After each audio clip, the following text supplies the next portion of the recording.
There are certain fighters whose success in the industry of combat sports creates the eras and chapters in which we measure the sport of MMA. We can look back at a crucible of great fighters and look at how their presence in the sport created the eras and defined the chapters that they competed in. Take a look at Boss Root, the Chuck Liddells of this world, the Fedor Emelianenkos of this world, the Wanderlei Silvas. You also have the Habib Nurmagomedovs, the Conor McGregors, where their addition to the sport just defined what that sport, what that era was, what that chapter of the sport was defined by these fighters. And there are a few fighters who seem to understand the place in which they exist. And Poatan Alex Pereira is one of those fighters. We will forever remember this year, this moment, this era, this chapter as dominated by the hands of stone, the tougher than nails, the aboriginal Alex Poatan Pereira era.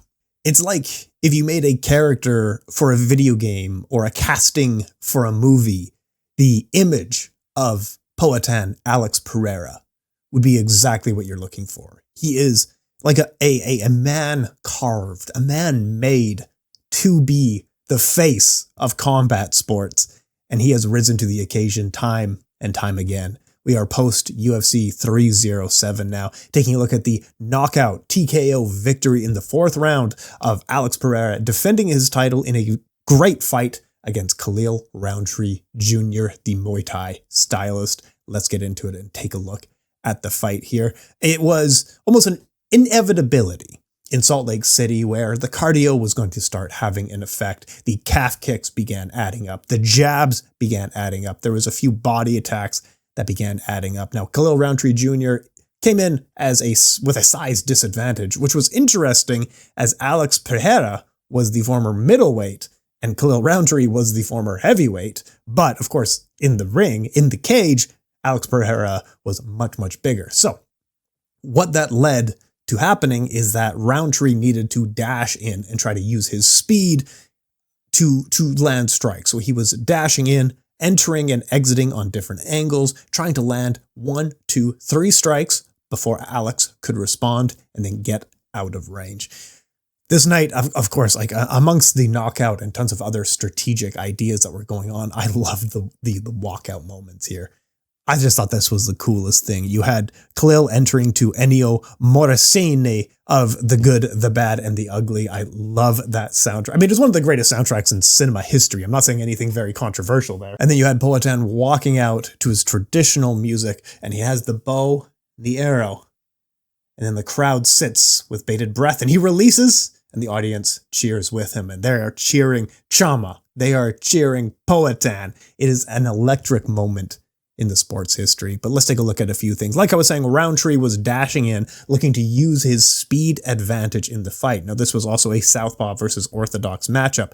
And one key thing that that Rountree needed to do was keep his lead foot on the outside of the lead foot of Poatan. And you can see this over and over again. I've got some images on screen, and this is to land his rear side cross. In this case, that's his left hand, which should, if you put your foot on the outside of your opponent's foot in an open side matchup such as this, you should have a straight line to the person's head. And it happened over and over again. The problem was he was just a little bit small.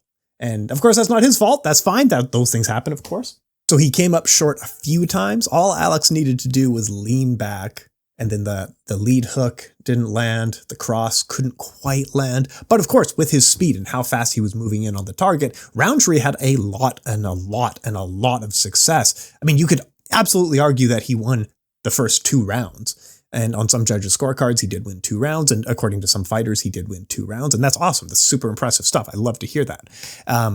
So in a 3-round fight, you get a unanimous decision win for Khalil Rountree, probably. But of course, that's not the story of the fight. You get much better stories, much more dramatic fights out of 5 rounds. He was doing very, very well in the early rounds, dashing in, moving in and out, entering and exit on different angles, which is just absolutely awesome.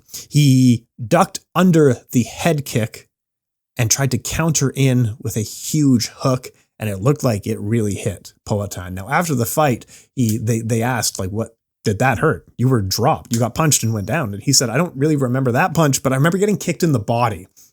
And I think there was 2 really significant body kicks from Rountree. One of them was a roundhouse, one of them was a straight kick. And you could see that they were making big effects on Alex Pereira's face. And he, that's what the stuff that really hurts him is attacks to the body, especially on the open side. Shots to the head, like this guy is tough as nails. But ducking under that head kick was absolutely awesome. And then Rountree, because he was landing some various kicks to the body, he then began, he had one successful head kick attempt that went around the guard. Poatan was blocking the body with his forearm.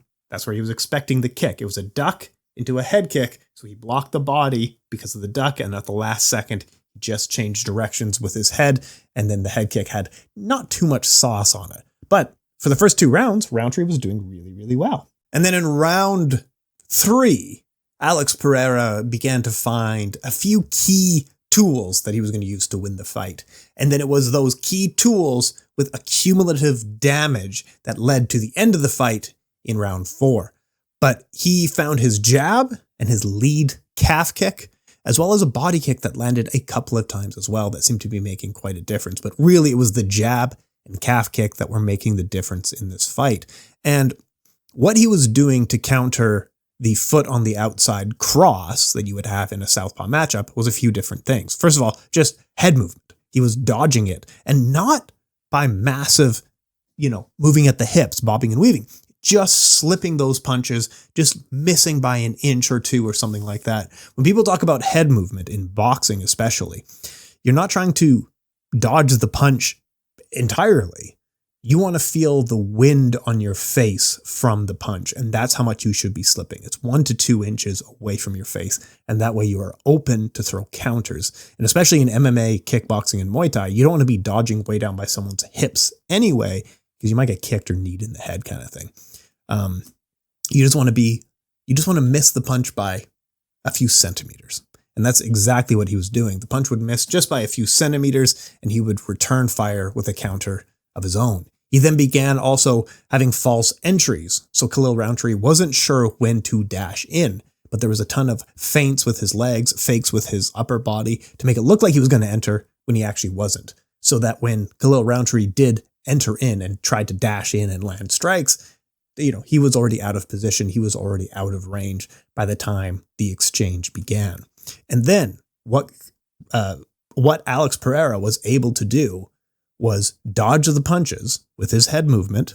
As he was already out of range for Khalil's strikes, he leaned back, and then he brought a counter of his own. And those are what began the end of the fight. Calf kicks, false entries, head movement, and counters. Just an absolute masterclass in striking here. He had tons and tons of power. Those jabs over the top of the shoulder were absolutely gorgeous. The counters over the top were absolutely gorgeous. I am so impressed with the work that he had. This is just absolutely awesome to see. This was a veteran kickboxer who competed at the highest levels of the kickboxing world under legitimate rules. This wasn't a Stephen Thompson competing in full contact kickboxing. This was an actual kickboxer. Competed at the highest levels, picked up 2 titles against a Muay Thai stylist. Khalil Rountree's career really turned around when he began traveling to Thailand. And from there, he was training Muay Thai. And he brings that Bangkok style into the cage. And this was also, despite the loss, Khalil Rountree really raised himself to the level of this fight. He fought to the level of his opponent, which is saying a lot. Like, he often fights to the level of his opponent, but he usually fights down, or he struggles to get back in fights. But this fight, this was a championship 5-round fight against an incredible striker, and he rose to the occasion. So despite being a loss, this is maybe his best performance. This was the best Rountree I think we've ever seen. And given the damage in this fight, I think he's going to be a great sell for the UFC going forward, but I'm not sure if he'll be the same fighter given how much damage he did take in this fight. So I'm hoping that he takes like 3 months off, just rests up, enjoys a vacation because he really needs to heal up. His face was brutalized in this fight. And what an amazing fight this was. Now, I did want to comment, this was a kickboxer facing a Muay Thai fighter, essentially. And they didn't grapple. They didn't clinch. There was a Thai clinch here and there, but largely they didn't clinch or grapple. And fans loved this fight. They were so grateful. And I think the UFC really did need an exciting fight after some of the past events that they were struggling with. But you see MMA fans complain about UFC 306, the main event. They also complained about Valentina Shevchenko. They complained about Julianna. They also complained about Julianna Peña and her decision win. They also complained about Mario Bautista over Jose Aldo. They also complained about Brendan Allen. They also complained about Bilal Muhammad's win over Leon Edwards just a few months ago. And you start to get the idea that maybe MMA fans don't even love this sport very much because they're complaining about grappling heavy performances. No, I do understand. Let's play, the other side here is that a lot of these fighters are getting into clinch situations or just trying to go for a takedown but not succeeding, so they end up in a stalling clinch war, or they're just getting into a clinch position and not doing much with it. I get that. I fully get that.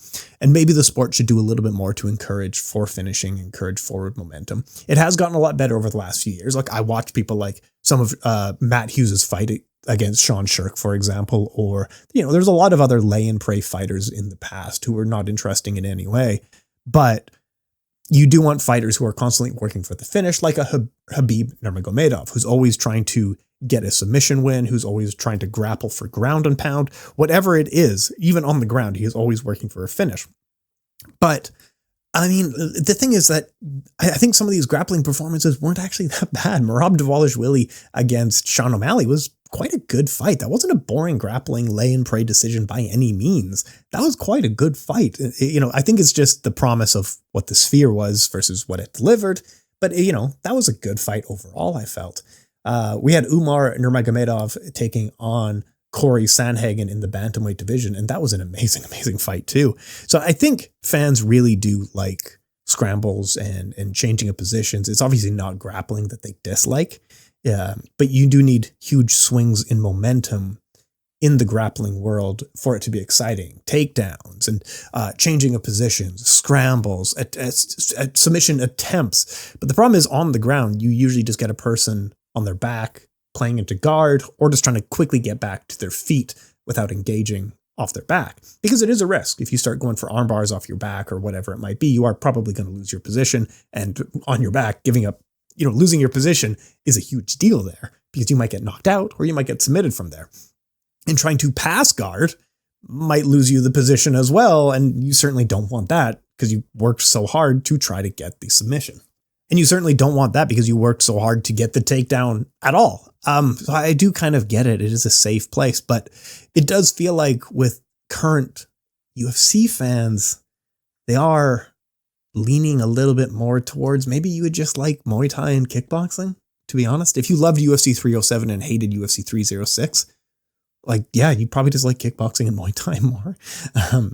I would say go and watch some incredible kickboxing fights. Some of the best kickboxing, K1 and what Glory has to offer and what One Championship and Rise have to offer. The best of K1 in the past. Your Ernesto Host versus Mirko Krokops and these types. Some of the best fights in history. Go check those out and see if you're happier doing that. Go watch Superlek versus Rod Tang in a Muay Thai fight and one of the best Muay Thai fights in history and see how you feel about that. But yeah, I mean, look, you can get, the thing is with MMA is that it should always be quite exciting. This is a spectator sport. Officiators and fighters and the UFC itself knows that it needs to be very exciting. And I think they're probably going to start not changing the rules formally, but making encouragements to officiating that, look, if the guy doesn't get the takedown from the clinch, just break him up. Even if people are working in the clinch, I don't know. I don't know where the line is, and I really don't, but if you are a grappler in this sport, I think it's going to be a little bit tougher for you going forward because I think the officiants are going to be a little bit against you. Anyway, but let's take a look at the positives that Alex Pereira has really saved the UFC this year. This guy, you pick up the phone and he's ready to fight, and the UFC really does need a star in their champions. What other stars do they have who they can promote to US audiences who fit that mold of this guy maybe came out of Street Fighter, or maybe this guy came out of Mortal Kombat or whatever it is? That guy fits the image of a professional fighter in a cage, and he acts like it and he's cool like it. And it's absolutely awesome to see. But who else really fits that? Like, do you think, I don't know. Like, do they have major stars anymore? So they love Alex Pereira coming in from kickboxing, just an absolute lifesaver in the division. An incredible storyline and rivalry with Israel Adesanya that raised both of their games, that raised the stakes in both of their games as well. And it's just awesome to see. You really do need that rivalry foil to raise your stardom, right? Think of Chael Sonnen and Anderson Silva. As Anderson Silva was mildly popular before that, but his rivalry against Chael Sonnen really raised the stakes. You need a rivalry there. Georges St. Pierre didn't run through the division. He had to beat his rival Matt Hughes before really, getting the stardom that he needed to. And it turned out really good. So I think a good rivalry as Pereira and Adesanya had was just perfect for this. And then he goes up in weight to a much weaker division. No, of course, people are talking about Magomed Ankalaev. He's got a fight coming up at UFC 308. Set it up like he's the top contender. Let's get her done. I mean, Alex Pereira has talked about different things. Maybe going down to middleweight. Not really. He kind of shied away from it. Maybe going to heavyweight. Well, kind of shied away from it too. Maybe going to boxing under Zuffa or Dana White's boxing banner. That sounds like what he's more interested in doing at this moment. I think Deontay Wilder said that he has the chops to really enter into boxing very solidly. And he's always wanted to get into boxing, very Francis Ngannou, in that was his childhood dream, and didn't really know what MMA was or kickboxing was for quite a while. But I think the UFC knows what you know as well, in that they don't have a ton of amazing marketable champions. I just listed off your Khabib Nurmagomedovs, your Conor McGregors, your Chuck Liddells, your Randy Couture's, your Brock Lesnar's, your Ronda Rousey's. The UFC knows, looking at the current divisions, that there's not a ton of those characters left. Israel Adesanya is on the downside. Alex Pereira maybe loses to Magomed Ankalaev, in all honesty, and I think the UFC fears that. The UFC doesn't want that. Tom Aspinall's a great draw, and I would like to see them invest more into him because I think he's a great future fighter and just exactly what you want, this heavyweight who moves fast. But yeah, I think the UFC is well aware that they probably have to give Magomed Ankalaev a title shot, and they don't want to because he's not marketable in any way. He's just, I like him too. And I like him more than most people like him as well. But yeah, UFC knows what they're doing with that. And then we also had Julianna Peña recapturing her title against Raquel Pennington. This was a controversial fight on people's scorecards, and the MMA media, by and large, disagreed almost unanimously with what the judges did. It was a split decision, but the MMA media was nearly unanimous. You can check that out on MMAdecisions.com. And I mean, the first round was close, but it didn't have a ton of action going on. Rounds 2 and 3 mainly had Julianna Peña doing well with grappling. Rounds 3 and 4, Raquel Pennington did incredibly well, landing head kicks and scoring knockdowns. She was landing thunderous punches in combinations in rounds 4 and 5. And if you judge a fight overall, like they used to do in Pride fighting, or like they currently do in One Championship, if you judge a fight overall, who did better overall in 25 minutes, Raquel Pennington deserved to win. But because we judge it on round by round, you have to look at who won 3 out of the 5 rounds. And then that largely means that you just look at the first round, which had very little action, as deciding the entire fight. And I'm not even a proponent of saying we should judge fights overall, or round by round is stupid. That's not what I'm saying at all. They're just different styles, and under different judging rules, we would have got definitely a different result. Because the most effective person overall in this fight was Raquel Pennington. Does she deserve to be champion? Look, it wasn't an amazing fight. I think it was better than most people gave it credit for. Round 4 was a lot of fun. Round 5 was a lot of fun. I really enjoyed watching those rounds. It was a pretty great fight, but you kind of waited 3 rounds, waited till your opponent was tired. Julianna Peña hasn't fought for 3 years. She won a fight and then lost a fight and then just hung out for 3 years. And now she comes back, Salt Lake City at elevation. She's going to get a little tired in round 4 and 5, but I would have liked to see Raquel Pennington just do a little bit more in those early rounds to try to put a stamp on every single round. And that's what you have to do as a fighter. You do have to play the round game rather than the last 2 rounds. But good for her. She nearly scored some knockouts there. Almost definitely now they're going to do the Kayla Harrison fight because Kayla just won against top 3 opponent. Came in the UFC earlier last year. Submitted the former champion Holly Holm. And now she had defeated Ketlen Vieira, and that puts her in line for a title shot. There's really nobody else left in that division except for Kayla Harrison and Julianna Peña to fight each other. And that is a great fight. And you would have liked both fighters to call each other out. But instead, Julianna Peña said, I want Amanda Nunes. I want to finish the trilogy with her.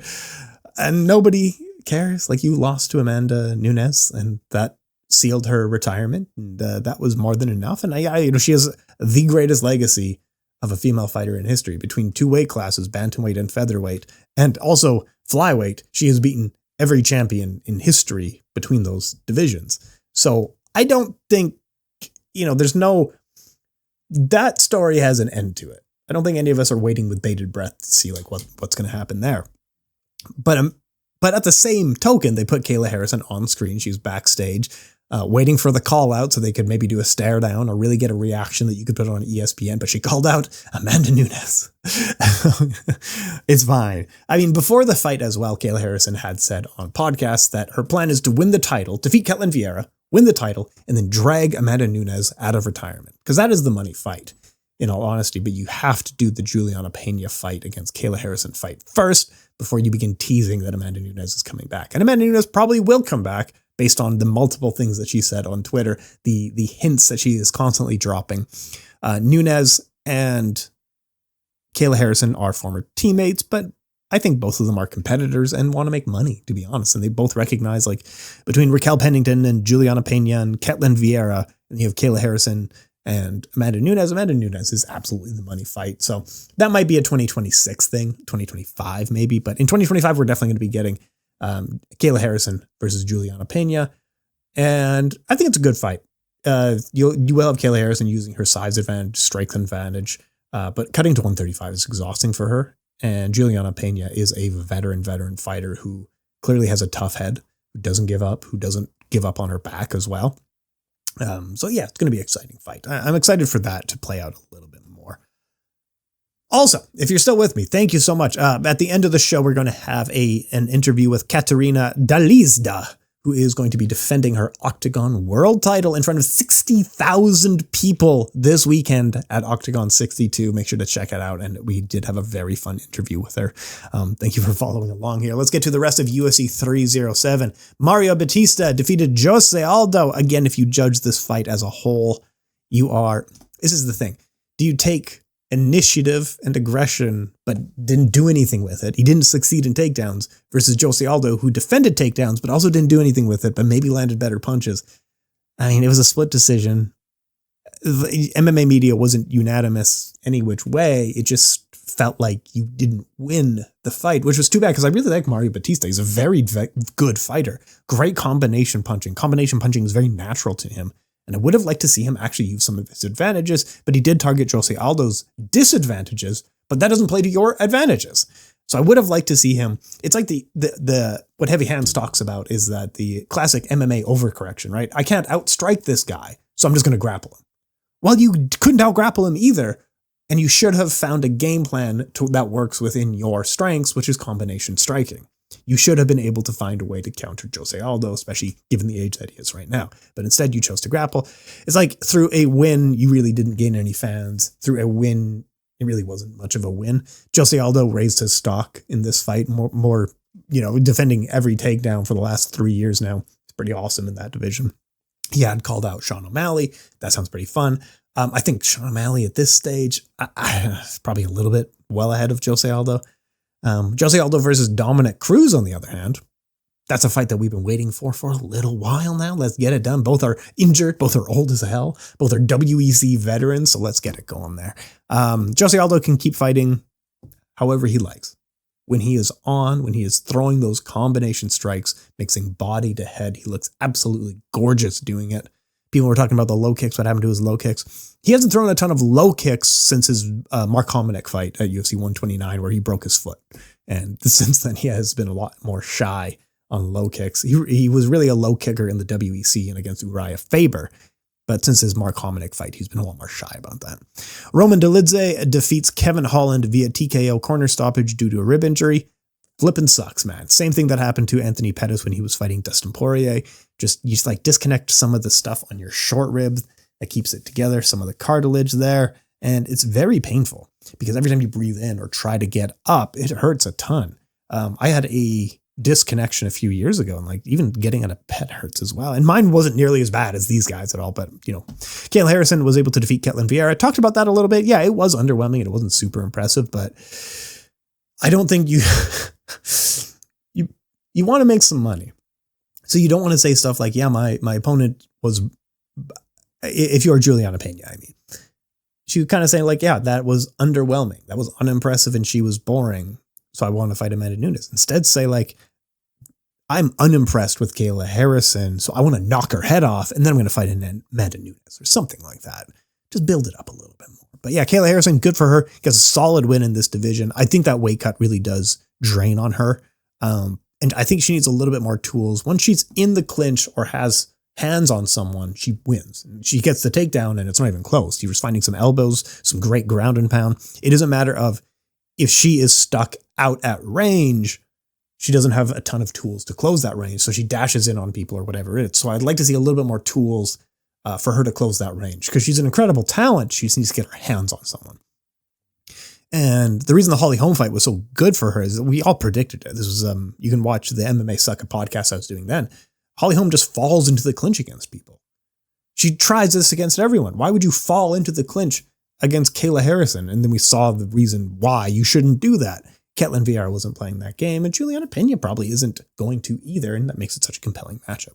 Going down the card, Joaquin Buckley got a knockout win against Stephen Thompson. Stephen Thompson was doing his usual stuff, dashing in and out, trying to land kicks, trying to land quick jabs, dashing in and out, entering and exiting on different angles. He is just a touch older than what he once was, and against the cage, he wasn't able to circle out, and Joaquin Buckley landed a massive punch, crumpled him, knocked him out, jumped off the ground to land a massive, massive punch, and Stephen Thompson just ate it square on the face, and that sucks to see. But Joaquin Buckley moves up in the welterweight division, calls out Kamaru Usman. Sure, let's get it going. That is a fun fight right there. I love that. That is actually a good main event for a big fight night in front of an audience. That is a really good fight right there. Joaquin Buckley versus Kamaru Usman. Let's get it done. For the other stuff on the card, officiating was weird up and down the card. I don't have any heavy opinions on it.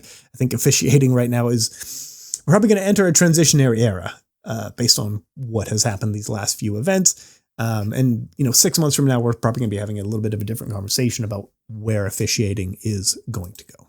Next week, we have Tatsuro Taira, the unbeaten fighter, flyweight division from Japan. He is coming in. I can't believe he's only 24 years old and he's gotten performance of the night bonuses and he's looked awesome in his unbeaten career, taking on Brandon Royval, who is a gatekeeper to the top 5, a gatekeeper to the top 3 kind of talent. And this is such a perfect fight for the career of Tatsuro Taira. I'm really looking forward to seeing what he does here. I think he probably wins via decision or submission, but yeah, it's going to be an absolute banger. Also, a week after that is the PFL Battle of the Giants. So I won't be able to do a Fight Weekly on Monday to cover this event, but I will talk about it now. The reason I can't cover it on the Monday show is because I'm going to be there. So I will try to get as much content as I can on LowKick MMA, Calf Kick Sports, tons of other stuff. Follow me on Instagram and Twitter to see where I'm doing stuff. But I will be at the PFL Super Fight. We have an interview lined up with most of the stars of the event. But of course, having an interview with Francis Ngannou, that is creme de la creme. Thank you so much to the PFL team for setting that up. I cannot wait for this event. So again, I'm not doing a podcast Monday because I'm in Saudi Arabia. Francis Ngannou is going to be challenging against Renan Ferreira, the towering knockout machine from Brazil. Renan Ferreira is one of the tallest fighters in MMA history and has knockout power, has punching power. He knocked out Ryan Bader in just like 14 seconds or something like that. Just an absolutely perfect, 21 seconds. Just an absolute perfect fight in the first round. That is the birth of a star there. He is a PFL heavyweight champion, and then he defeated the Bellator champion Ryan Bader in just 21 seconds. So if you want to look at this fight as like a PFL lineal champion who also holds the Bellator lineal heavyweight championship against the UFC lineal champion, it is a champion versus champion fight. This is an amazing fight. And because it's not Ryan Bader, it does draw much better, I think, because if it was Francis Ngannou versus Ryan Bader or someone like that, we would just say like, okay, That's the best guy outside the UFC. But because it's Renan Ferreira, this guy with an incredible highlight reel, knockout after knockout after knockout after knockout, and the height as well, makes for a really exciting fight. Francis Ngannou walked away from the UFC holding the UFC heavyweight title, vacated it, but still holds the lineal UFC heavyweight title. He also tied into that is like Strikeforce, Dream, UFC 1, UFC Super Fight, and Pride FC. So it is a very good title to have because it has all the lineal MMA titles tied up in it. And then this fight, you add in a PFL and a Bellator title. I mean, whoever wins this fight is walking around with the MMA heavyweight lineal titles. It is absolutely awesome to see. I'm so excited for this fight. My official prediction is, Francis, of course. Like, what do you expect me to say? This guy's given me interviews in the past and interviews going forward. I'm always going to pick him. I've hung out with Renan Ferreira a bit. He's very cool. I asked him if I could hold his belt, and he was like, no, man. Not touching it. And it's super fun. I like talking to him a lot. We also have Chris Cyborg versus Larissa Pacheco. I've spoken to Larissa Pacheco before. Really quite a funny person, talking about how hard it is for her to cut weight. This will be at featherweight for her, and that's going to be a tough one. But Chris Cyborg, the legend of MMA, 5 MMA major titles like Strikeforce, Bellator, the UFC, Invicta, and now she's going for a PFL title as well. Come on, this is absolutely awesome. Johnny Eblen versus Fabian Edwards should be a banger, as it always is. Johnny Eblen and always brings it. You also have AJ McKee versus Paul Hughes. Banger, banger, banger. Rufian Stotts versus Marcos Bueno. It's going to be a great card. PFL, Battle of the Giants. That one is coming up on October 19th. Make sure to check it out. It's going to be a ton of fun. That same weekend, I think it's UFC Fight Night. You have Anthony Hernandez versus Mikel Pereira on October 19th. So really do check out Battle of the Giants because that's going to be much, much better. All right, folks, that's kind of it for me. Appreciate your time. Now, check out the interview that we have coming up right now.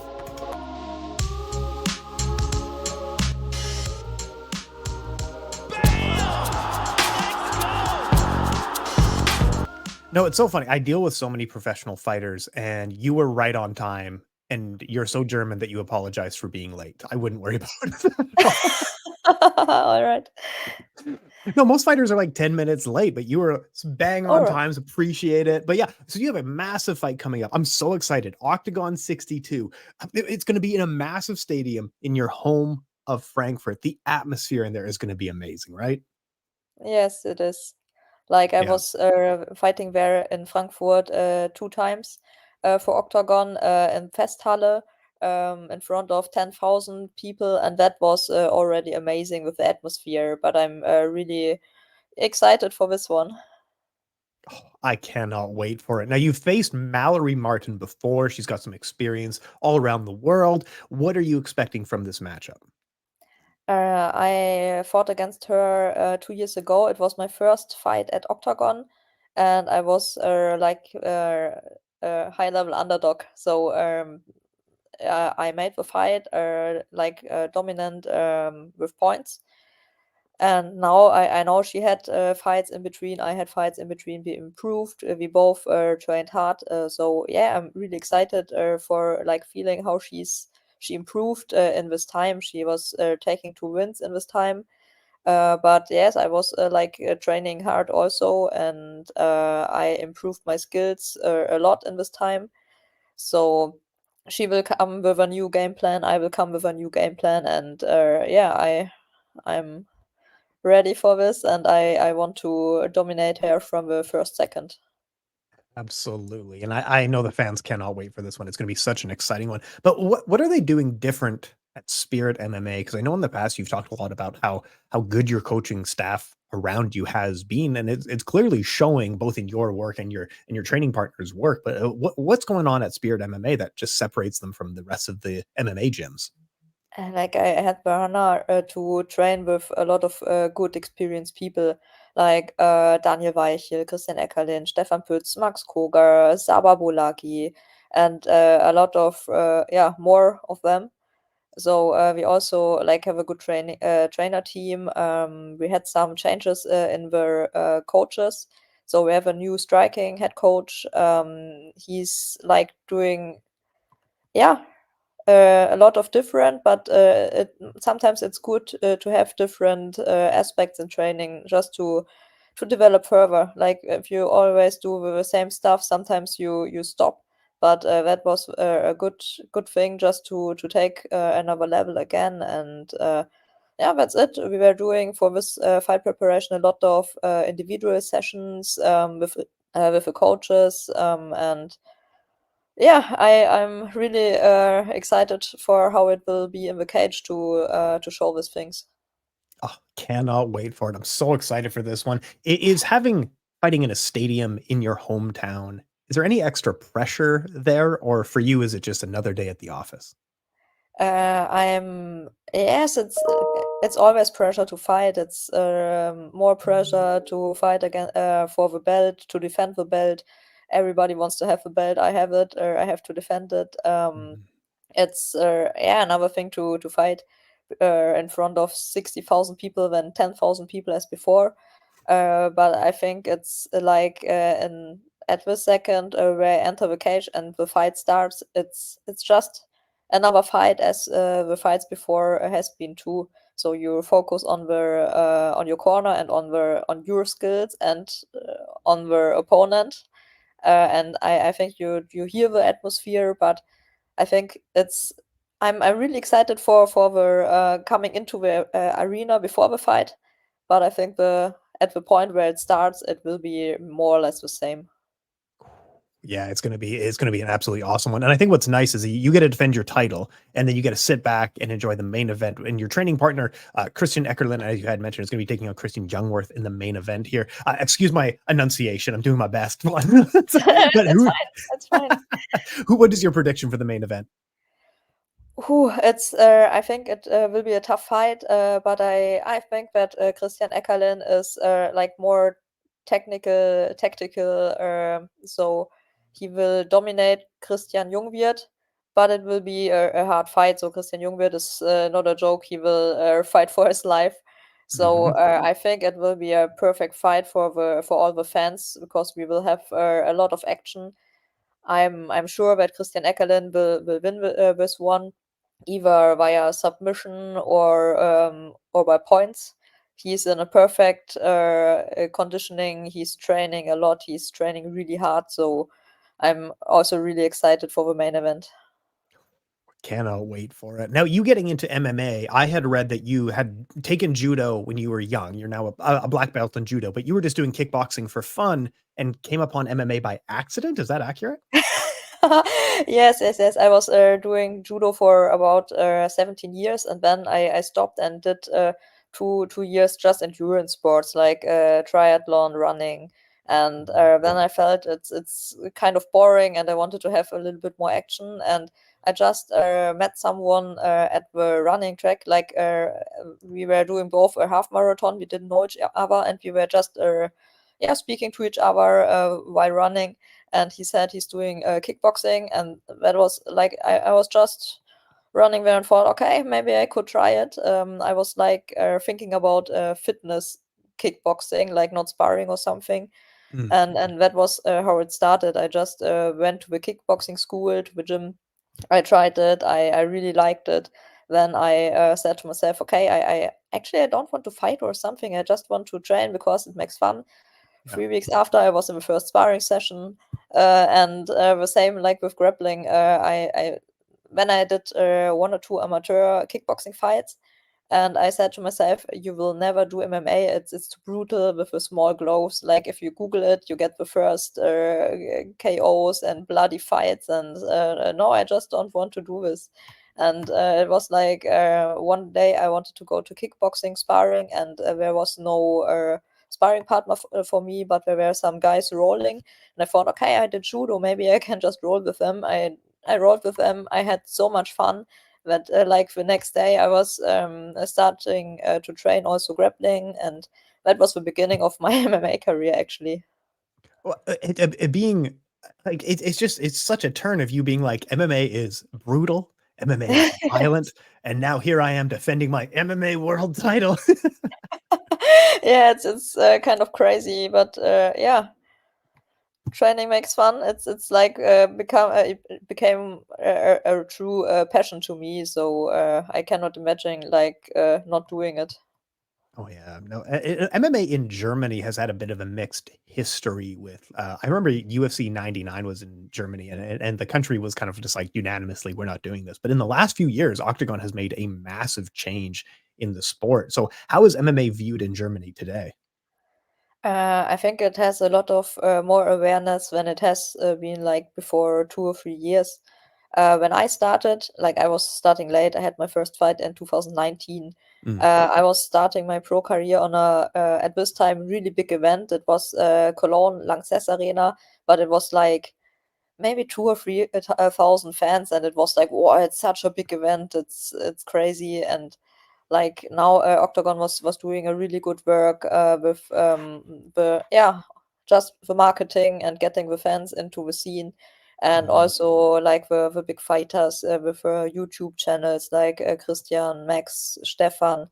It's like most of the people getting me seeing me on the street, and when someone imagines who I am, most of them come to me and say, "Ah, you're like the fighter which is sometimes in the YouTube videos of Christian or Stefan." That's the YouTube work of them is really important for Germany and for the scene. And yeah, it's getting bigger and bigger. I feel from fight to fight that more people are like, yeah, the awareness is raising. And I hope that like the image is getting better and better too. It's like now it's mixed. Many I say normal people like the sport and see the complex tactical things behind it, but that's not everybody here. But I think it's like when we give it 1 or 2 years more, maybe it's getting even better. Oh yeah, and I think a lot of people often imagine MMA fighters to be like street toughs and stuff like that, but it's not true at all. You have an education, you have a BSc in science and a degree in sport management. Is that correct? Yes, a master, Oh, sorry, master of sorry, arts. master degree. All right. So I mean, the MMA career, we got this for good, 10, 15 years, but then you have something lined up after. You have a master's degree ready to go. I assume that's the future path, right? Yes, when I started with my MMA career, I was like in the middle of my studies, so I just continued it, and I'm working part-time in the sports marketing branch. So it's a perfect mix. Like I have a really flexible and cool job, and I can just after my career, I can just go in there again. And sometimes I hope that like where MMA is doing a bigger role than in the marketing. So maybe like before I was working in a sponsoring agency, and at this time it was like it was even too small for getting a big business according to sponsors or something around it. But maybe in a few years it's different, and that would be like the perfect situation just to get in to the other side of the fighting scene. Yeah.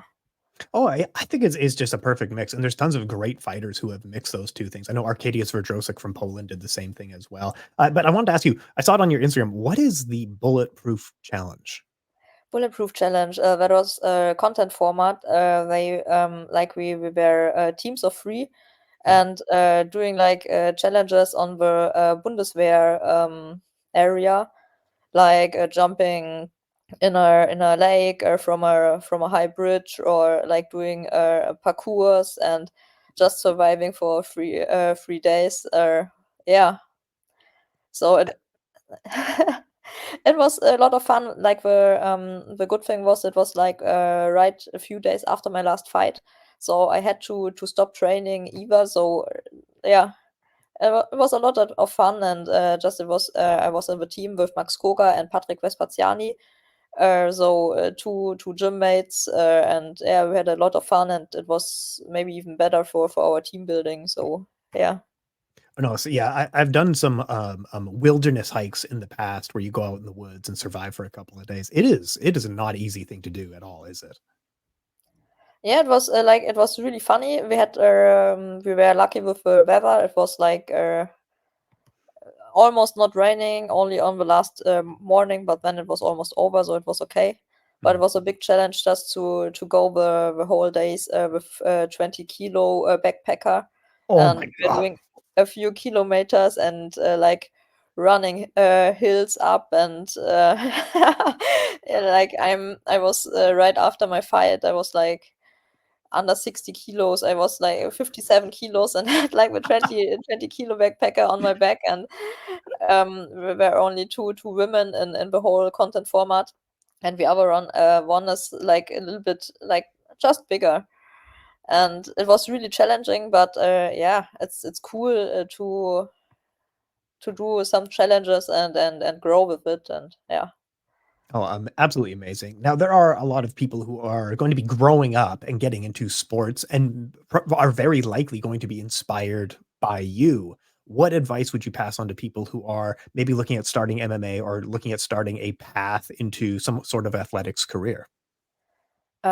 Like there are two things. The one thing is you really have to be passionate about it. Don't do it because it's cool or you think you want to become famous. There are so many ways to become famous without doing getting yeah, like MMA is a tough one. Like you have a training, you really have to like it to go there every day, twice a day, and give your best and improve and understand the complex aspects of the sports and use it for your tactics. So if you really like it, you love it. It's a really cool option to do it because like you when you do what you love, it's the best one. And the other one is especially for the young ones, don't do it as your only plan you have. Like it's really cool to be a fighter, to become a fighter, to have much time to train, but there's always when you end your career, you always have to end your career at some point because you're too old for it or you're injured or something. It's really important to have something which you can do afterwards, like that you don't fall into a mental hole because you have nothing. And it's really good, like sports, being an athlete, there's also the component you sometimes have injuries or something, you're sick, and if you don't have anything to do, then it's really hard. So you don't have to waste a lot of time in your plan B, but just study in half time next to it, or just do something for your education to have a second plan when uh, if plan B or plan A is over. I love it. That Yeah. is absolutely awesome. We got Oktagon 62 coming up on October 12th. You're going to be defending your title. Please, last word goes to you here. Shout out who you need to shout out, thank who you need to thank, but I massively appreciate your time and best of luck in the match. Thanks. Yes, I'm really excited for the fight. I'm excited for the whole event. There are so many big fights coming up, and it will be a lot of action. So, yeah, don't hesitate to get your tickets. There are not so many tickets left, but some are. So take your ticket. Come to Frankfurt. It is an event which will write history. So, yeah, come there and have fun. Thank you so much for your time and best of luck, eh? Thanks. Make sure to subscribe to the LowKick MMA YouTube channel for all the latest news, event previews, and interviews with some of the biggest stars in MMA.